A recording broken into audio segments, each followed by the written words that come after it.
இந்தியாவின் பிரபல கிரிக்கெட் வீராங்கனை ஸ்மிருதி மந்தனா இசையமைப்பாளர் பலாஷ் மிச்சலை கல்யாணம் பண்ணிக்க போறாங்கன்னு 2025 நவம்பர் மாதம் பெரிய பேசுபொருளா இருந்துச்சு. ஆனா அந்த கல்யாணமே பாதியிலேயே நின்றுடுச்சுன்னு சொல்லி இப்போ சம சர்ச்சை ஒண்ணு கிளம்பியிருக்கு.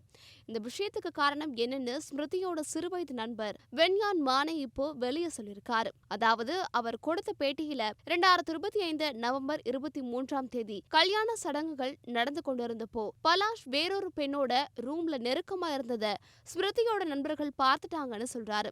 அதை கண்டதும் தான் அங்க இருந்த இந்திய பெண் கிரிக்கெட் வீராங்கனைகள் எல்லாருமே சம கோபமாயிட்டாங்களாம். உடனே பலாஷ பிடிச்சு அடிச்சாங்கன்னு வென்யான் மானே கூறியிருக்காரு. இதெல்லாம் இல்லாம பலாஷ் குடும்பமே ஸ்மிருதியை ஏமாத்திட்டாங்கன்னு கூட அவர் குற்றம் சாட்டுகிறாரு. மேலும் கல்யாண விஷயம் மட்டும் இல்லாம பலாஷ் பண மோசடியும் பண்ணிருக்காருன்னு வென்யான் மானே புகார் கொடுத்திருக்காரு. பலாஷ் தன்னோட ஒரு படத்துக்காக ரூபாய் 40 லட்சம் வாங்கிட்டு படம் ரிலீஸ் ஆக இன்னும் பணம் கொடுக்கணும்னு சொல்லி, இல்லனா போட்ட பணமே திருப்பி தரமாட்டோன்னு அவரோட அம்மா அமிதா முச்சால் மிரட்டிருக்காங்கன்னு சொல்றாரு. இதுக்காக மகாராஷ்டிரா சாங்லி போலீஸ்ல அவர் அதிகாரப்பூர்வமாக புகாரும் கொடுத்திருக்காராம். இதுக்கு பதிலா பலாஷ் தன்னோட இன்ஸ்டாகிராம் பக்கத்துல ஒரு பதிவு போட்டிருக்காரு. அதுல என் மீது சொல்லப்பட்ட எல்லா குற்றச்சாட்டுகளும் பொய்யானவை, எந்த ஆதாரமும் இல்லாதவை, என் பெயரை கெடுக்க நினைச்சு இப்படி சொல்றாங்க, இதை நான் சும்மா விட மாட்டேன், சட்டப்படி என் வழக்கறிஞர் மூலமா எதிர்க்க போறேன்னு அவர் சொல்லியிருக்காரு. அதனால விஞ்ஞான் மானே சொல்றது உண்மையா இல்ல பலாஷ் சொல்றது மாதிரி எல்லாம் பொய்யா அப்படின்னு தெரியாம